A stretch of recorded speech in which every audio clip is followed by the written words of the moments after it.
இன்னும் நாளாகுமா சின்ன ஆவாரம் பூ தேன் வேண்டும் வண்டோடு கூட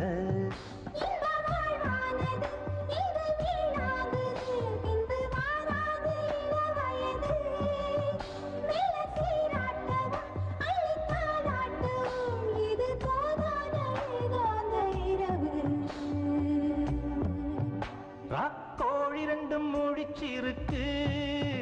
ரெண்டும் கூடாம தனிச்சிருக்கு ராக்கோழி ரெண்டும் முழிச்சிருக்கு ரெண்டும் கூடாம தனிச்சிருக்கு